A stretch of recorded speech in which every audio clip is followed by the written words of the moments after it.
దీన మనసుకి ఏమేమి దొరుకుతాయి? మొట్టమొదటిది కృప దొరుకుతుంది దీన మనసుకి. రెండోది ఏం దొరుకుతుంది? ఇది ఉంది నా మైండ్లో. రెండోది ఏం దొరుకుతుంది?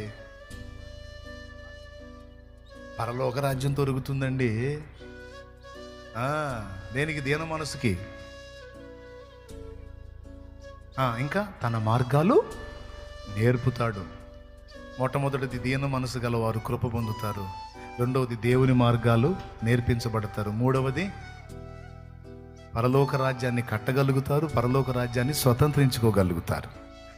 స్తోత్రం. అంతేకాదు దీన మనసు గలవారు సాత్వికం గలవారికంట భూమిని ఇస్తాడంట, స్వతంత్రింపజేస్తాడంట. సాత్వికులు ధన్యులు, భూలోకమును స్వతంత్రించుకుందరు అన్నాడు.